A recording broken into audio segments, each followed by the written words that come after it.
하나님 주시는 말씀 같이 보겠습니다. 자, 고린도전서 15장 29절에서 34절 말씀 찾으셔서 한 절씩 교독하도록 하겠습니다. 29절 말씀 제가 먼저 읽겠습니다. 만일 죽은 자들이 도무지 다시 살아나지 못하면 죽은 자들을 위하여 세례를 받는 자들이 무엇을 하겠느냐? 어찌하여 그들을 위하여 세례를 받느냐? 30절 또 어찌하여 우리가 언제나 위험을 무릅쓰리요? 형제들아, 내가 그리스도 예수 우리 주 안에서 가진 바 너희에 대한 나의 자랑을 두고 단언하노니 나는 날마다 죽노라. 내가 사람의 방법으로 에베소에서 맹수와 더불어 싸웠다면 내게 무슨 유익이 있으리요? 죽은 자가 다시 살아나지 못한다면 내일 죽을 터이니 먹고 마시자 하리라. 속지 말라. 악한 동무들은 선한 행실을 더럽히나니 깨어 의를 행하고 죄를 짓지 말라. 하나님을 알지 못하는 자가 있기로 내가 너희를 부끄럽게 하기 위하여 말하노라. 아멘. 우리가 고백하는 사도신경을 보면요, 몸이 다시 사는 것과 영원히 사는 것을 믿사옵나이다, 이렇게 몸의 부활에 대해서 이야기를 하고 있습니다. 우리의 가장 중요한 신앙의 고백이죠. 이 사도신경의 끝을 몸의 부활로, 몸의 부활에 대한 고백으로 마무리를 하고 있습니다. 여러분, 이게 바로 부활신앙이고 우리가 이것을 믿는 것입니다. 자, 그런데 고린도 교회 성도들 안에 다른 건 다 좋은데 몸의 부활만은 못 믿겠다. 사람이 썩어서 다 재가 되고 날아가는데 그게 어떻게 다시 몸으로 돌아와서 몸이 부활할 수 있느냐?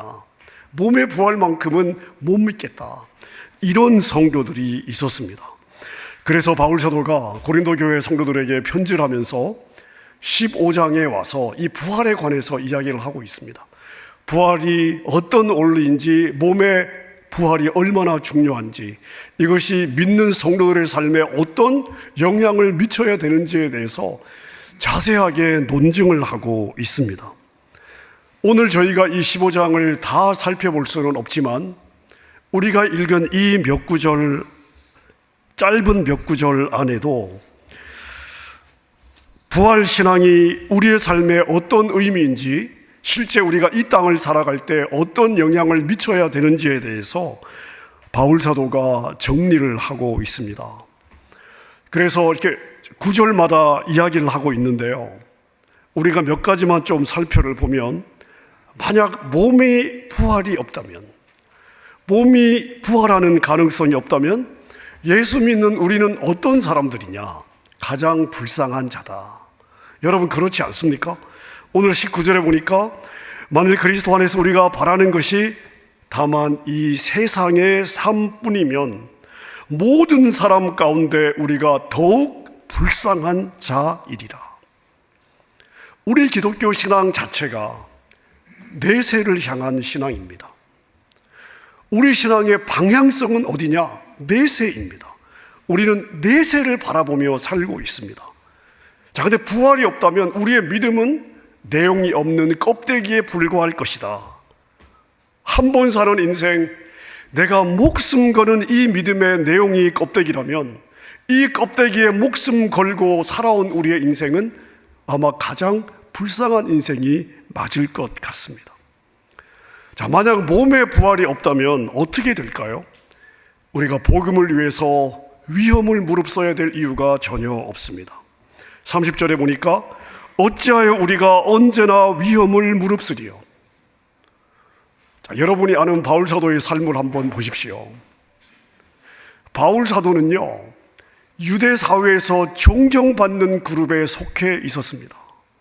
본인이 아무것도 하지 않아도 그냥 사람들의 인정을 받고 존경을 받을 수 있는 그런 사람이었습니다. 자, 그런데 바울 사도의 삶을 보십시오. 얼마나 많은 어려움을 겪습니까? 얼마나 많은 환난을 겪습니까? 얼마나 많은 죽음의 고비들을 넘기고 있습니까? 만약 몸의 부활이 없다면 바울 사도가 겪었던 이 모든 환난들은 무의미한 어려움이 되었을 것입니다. 몸의 부활이 없다면 우리는 날마다 죽어야 될 이유가 없습니다. 바울 사도의 고백 가운데 아주 위대한 고백이 있습니다. 오늘 31절에 보니까 형제들아 내가 그리스도 예수 우리 주 안에서 가진 바 너희에 대한 나의 자랑을 두고 단언하노니, 바울 사도가 다른 걸 자랑하는 것이 아니고요, 바울 사도가 지금 성도들에게 자기가 확실하게 자랑할 수 있는 것이 하나가 있는데 그게 뭐냐? 내가 날마다 죽는다는 것입니다. 여러분, 위대한 자랑이 아닙니까? 여기서 바울 사도가 죽인다는 나는 무엇입니까? 나의 자아죠. 여러분, 우리가 자아 죽이는 거 쉽지 않습니다. 아담과 하와로 하여금 죄로 인도했던 그 뿌리가 무엇입니까? 아담과 하와의 자아였습니다. 내가 하나님이 되고 싶다. 여러분, 그래서 내 자아, 내 자존심을 내가 죽이는 걸 인간이 할 수 있는 가장 어려운 일입니다. 만약 죽은 자의 부활이 없다면 왜 내가 내 감정을 죽이며 살며 내가 왜 내 성질을 죽이며 살겠느냐? 그렇게 살아야 될 이유가 하나도 없다는 것입니다. 몸의 부활이 없다면 우리는 우상을 섬기는 자들과 싸울 필요도 없습니다. 오늘 본문에 보면요, 바울 사도가 굉장히 흥미로운 이야기를 하나 덧붙이고 있는데 32절에 보니까 내가 사람의 방법으로 에베소에서 맹수와 더불어 싸웠다면 나에게 무슨 유익이 있었겠느냐? 자, 지금 바울 사도가 에베소에서 맹수와 더불어 싸웠다고 이야기를 하는데 이게 문법적인 표현일 수도 있고 비유적인 표현일 수도 있습니다. 근데 우리가 어느 성경을 봐도요, 에베소에서 바울이 맹수와 싸웠다는 기록이 없습니다. 자, 근데 바울 사도가 전도를 위해서 에베소에 갔을 때 어떤 일이 있었느냐? 그 에베소에 바울을 기록하고 있는 사도행전 19장에 보면, 자, 에베소에는 에베소 사람들이 가장 열렬하게 섬기던 우상이 있었는데요, 그게 아데미라고 하는 여자 신이었습니다. 그 아데미를 섬기는 엄청나게 큰 신전이 있는데요, 그 신전에서 아데미 이 우상을 팔아서 장사를 하던 그러한 장사꾼들이 있었습니다. 바울 사도가 에베소에 와서 저거 우상이다, 저기 만들어서 절하는 게 아무 의미가 없다. 자, 근데 만약에 에베소 사람들이 이걸 믿으면 자기들의 장사가 큰 지장이 있지 않겠습니까? 자, 그래서 이 사람들이 군중을 동원해서 바울 사도를 죽이려고 했던 일이 있습니다. 지금 바울 사도가 맹수라고 이야기하는 사람들이 바로 그 사람들인 것 같은데요. 자, 만약 몸에 부활이 없다면, 아니 그들이 우상을 만들어 팔든 안 팔든, 그들이 그걸로 돈을 벌든 안 벌든 그게 나랑 무슨 상관이 있었겠느냐? 바울 사도가 지금 그런 이야기를 하는 것입니다. 만약 몸에 부활이 없다면 우리는 오늘 그냥 먹고 살고 오늘을 즐기며 그냥 살아도 무슨 상관이 있겠느냐? 이런 이야기도 지금 바울 사도가 덧붙이고 있습니다. 32절 뒷부분에 보니까 죽은 자가 다시 살아나지 못한다면 내일 죽을 터이니 먹고 마시자 하리라. 자, 부활이 있다는 것은 내세가 있다는 것을 전제하는 거죠.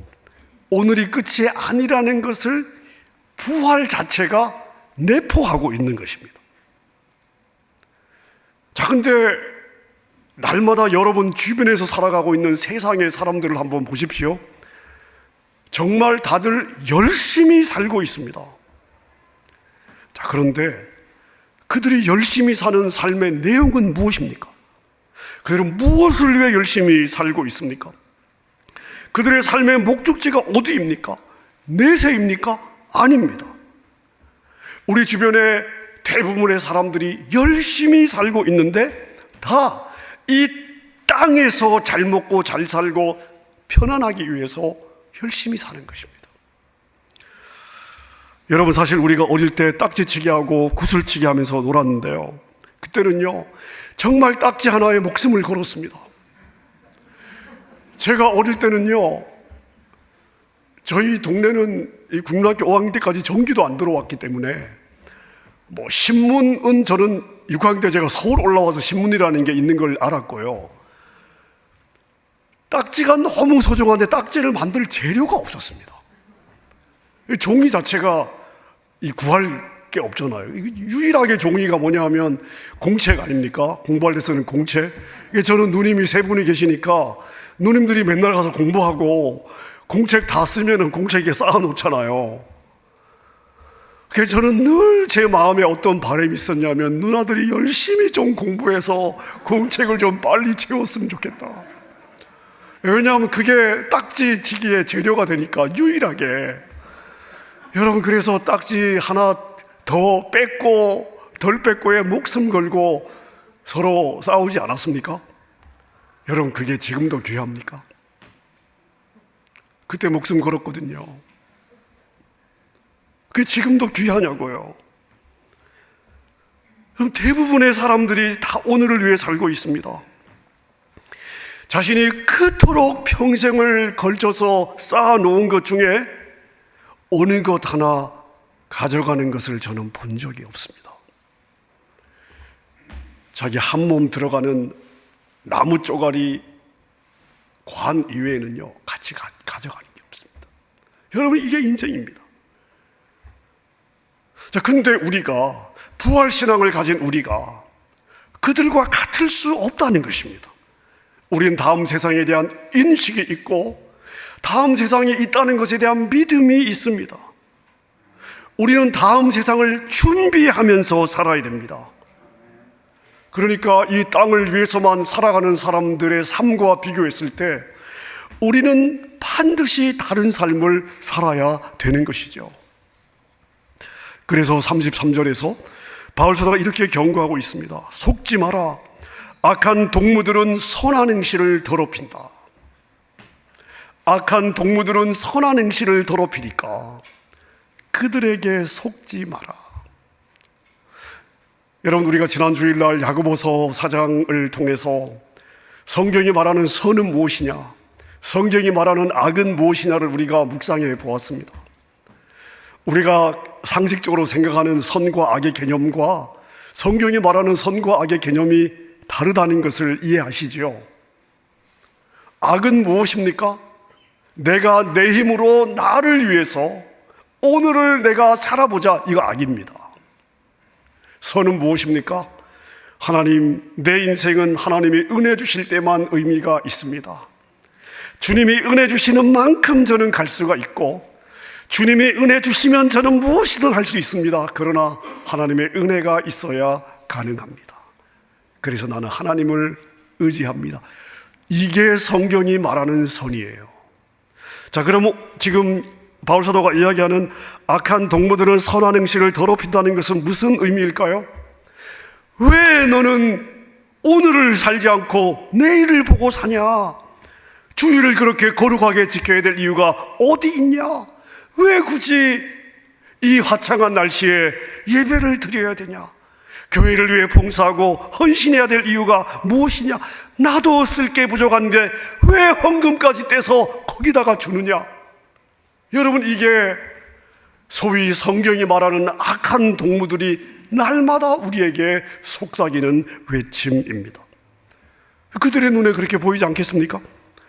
손해보기로 작정하고 사는 사람들, 아유 미련퉁이들, 여러분, 세상의 눈으로 도저히 이해가 가지 않는 삶의 방식을 우리가 살아가고 있습니다.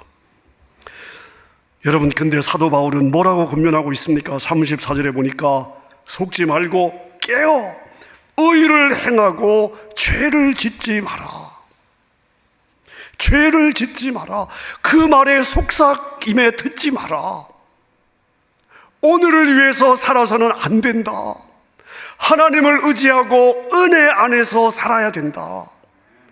이 이야기를 지금 하고 있는 것입니다. 우리나라에 처음 오셨던 여러 선교사님들이 있습니다.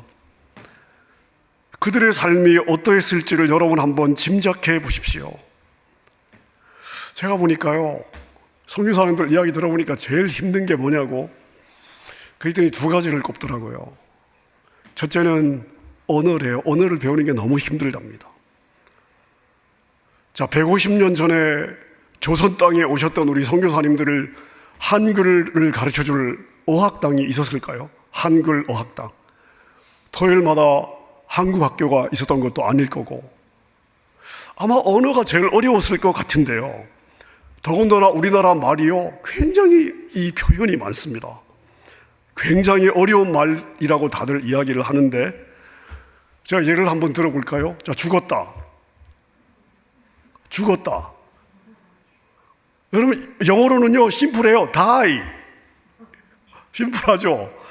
뭐 좀 고급스럽게 이야기하면 pass away, he has gone. 뭐 이러면은 죽었다라는 표현이 그냥 다 되는 거예요. 그냥 한 두세 표현이면 됩니다. 근데 우리나라 말은요, 이 죽었다를 표현하는 말들이 너무나 많습니다. 돌아가셨다. 별세하셨다.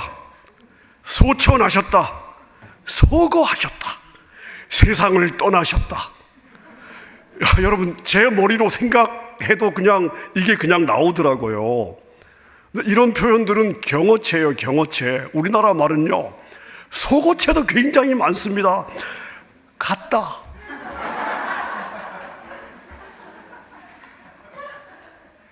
여러분, 용서하고 들으십시오. 되졌다.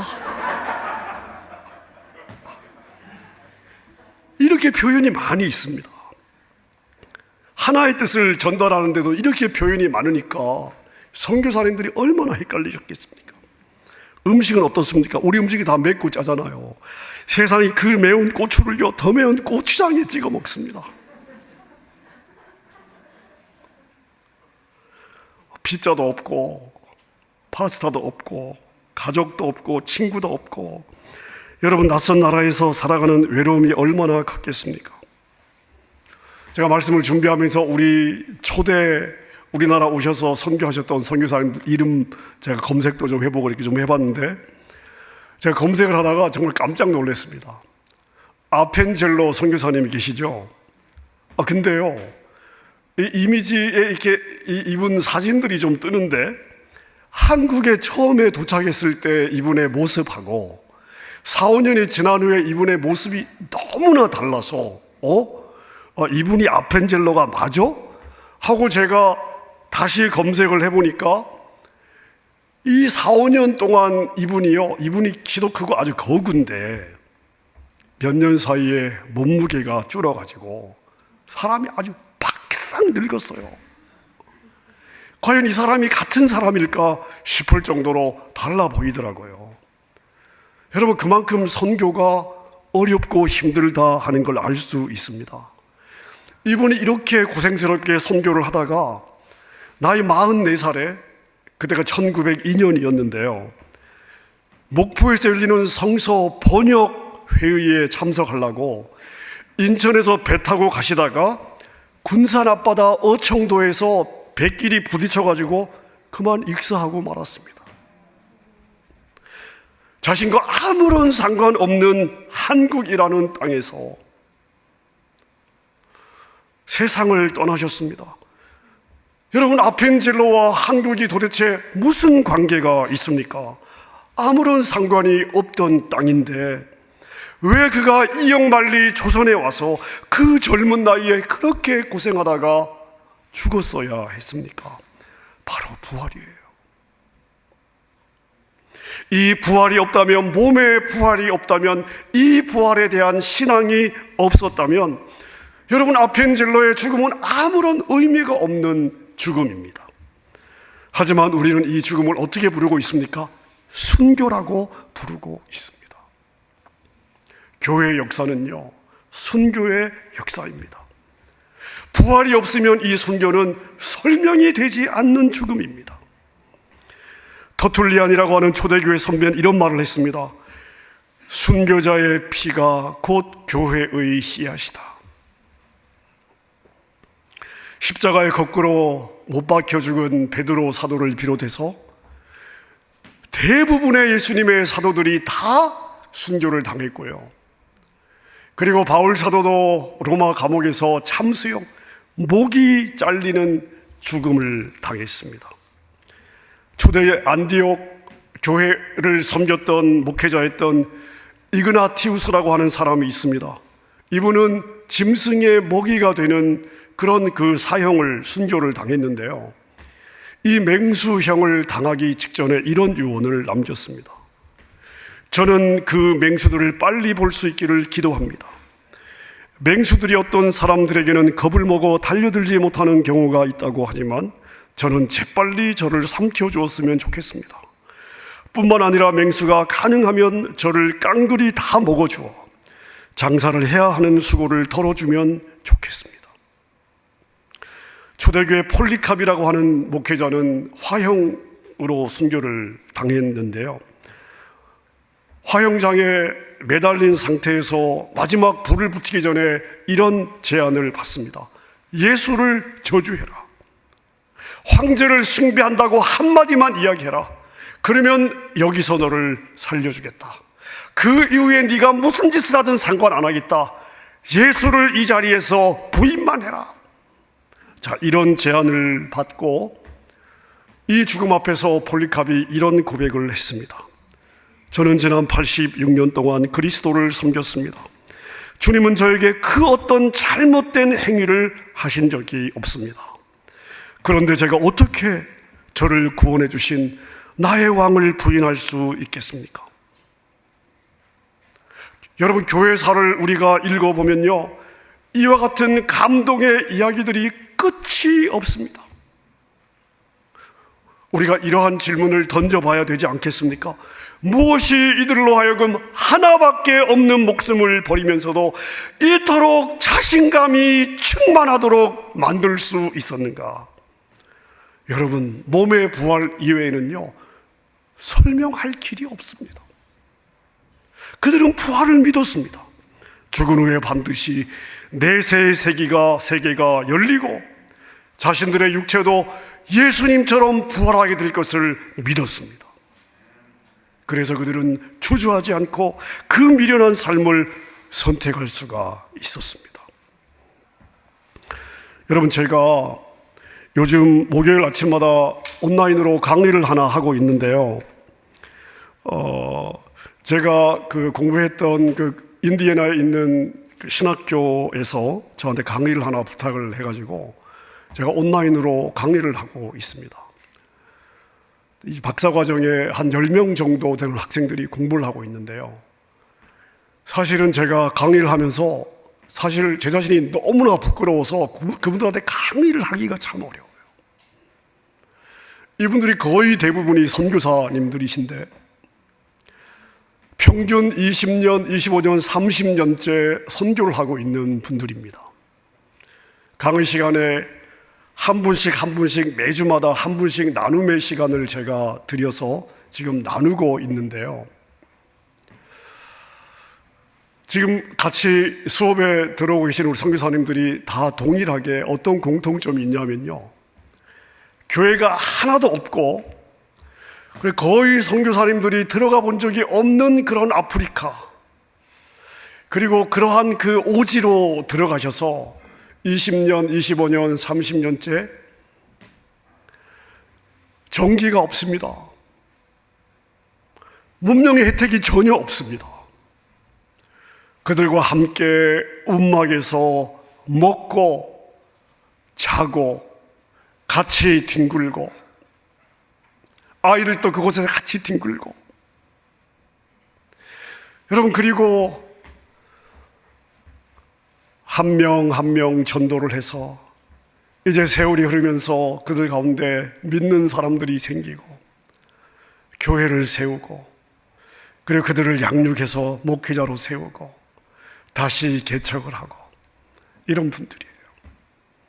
여러분, 몸에 부활이 없다면, 부활 신앙이 없다면 왜 그들이 편안한 삶들을 내려놓고 왜 그 오지로 들어가서, 여러분, 우리가 지금 미국에 살지만요, 전기가 일주일만 안 들어온다고 한번 생각을 해보십시오. 전기가 전혀 들어오지 않는 땅에서 20년, 25년, 30년을 살아야 될 이유가 하나도 없습니다. 우리가 무엇으로 이것을 설명할 수가 있겠습니까? 여러분, 무엇으로 이 헌신을 설명할 수 있겠습니까? 무엇으로 이 희생을 설명할 수 있겠습니까? 무엇으로 이러한 삶을 설명해낼 수 있겠습니까? 부활밖에 없습니다.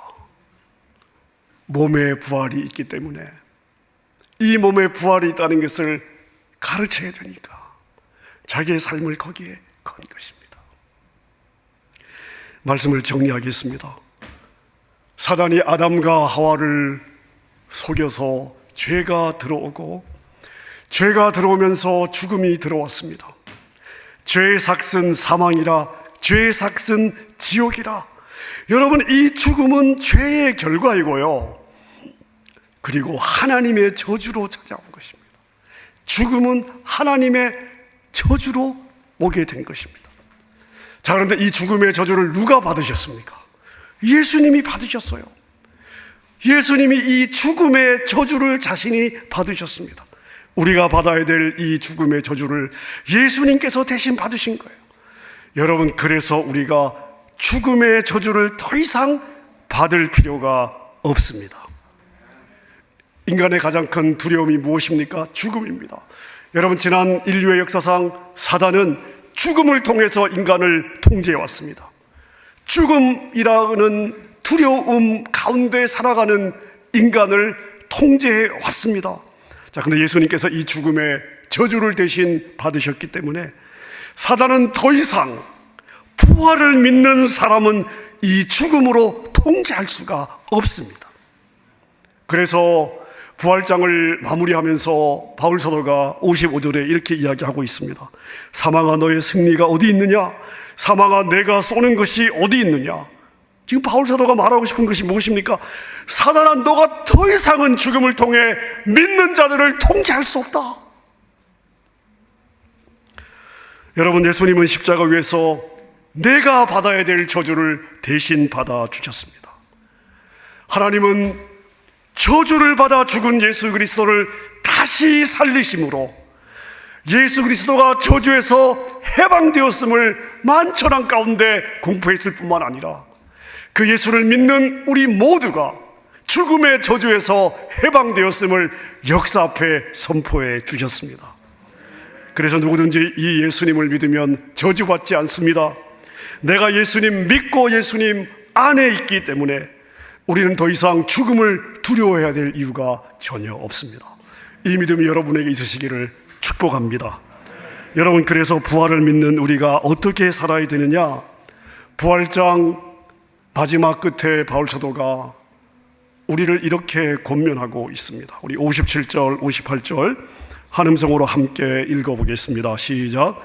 우리 주 예수 그리스도로 말미암아 우리에게 승리를 주시는 하나님께 감사하노니, 그러므로 내 사랑하는 형제들아, 견실하며 흔들리지 말고 항상 주의 일에 더욱 힘쓰는 자들이 되라.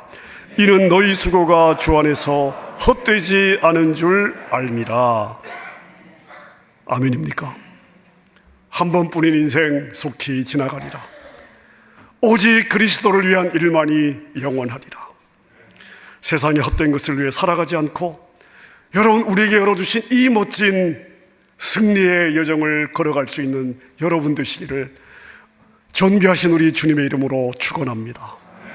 함께 우리 찬양하겠습니다. 부활을 인정하며 그 부활을 믿고 살아가는 저희들에게는요, 부활의 길을 열어주신 주님을 향한 찬양밖에 남지 않습니다. 예수 이름 높이세, 능력의 그 이름 예수 이름 높이세. 예수 이름 부르는 자, 예수 이름 앞에 나오는 자 복 있는 줄로 믿습니다. 이 찬양 우리가 함께 고백하겠습니다.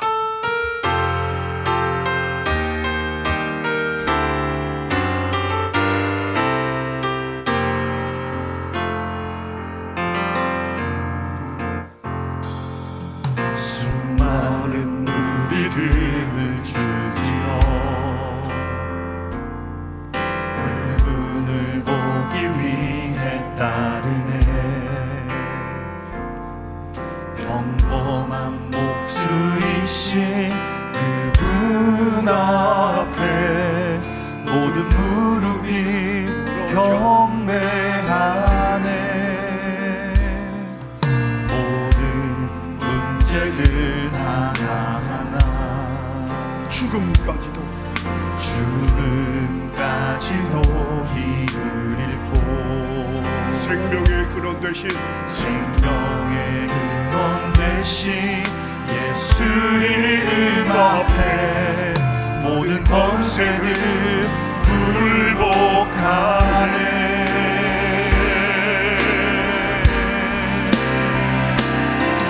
예수 이름 높이세 능력의 그 이름 예수 이름 높이세 구원의 그 이름 예수 이름을 부르는 자 예수 이름을 믿는 자 예수 이름 앞에 나오는 자 복이 있도다.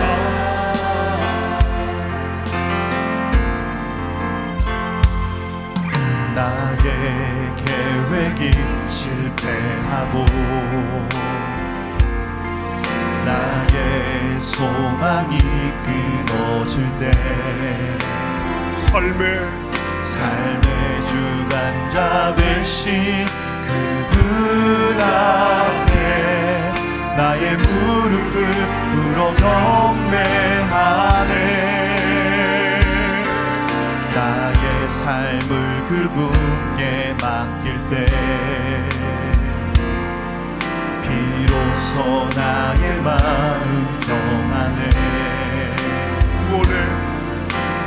구원의 완성되신 예수의 이름을 소리 높여 찬송하네.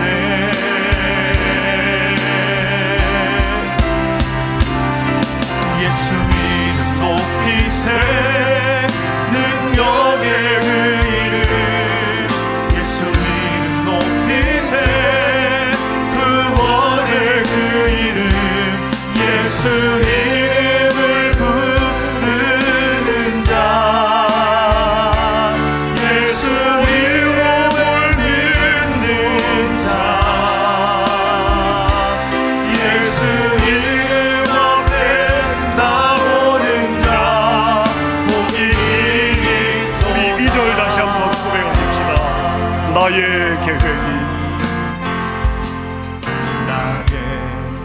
계획이 실패하고 나의 소망이 끊어질 때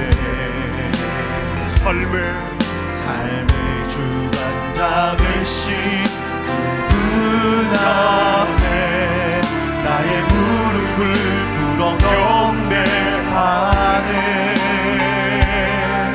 나의 삶을 그분께 맡길 때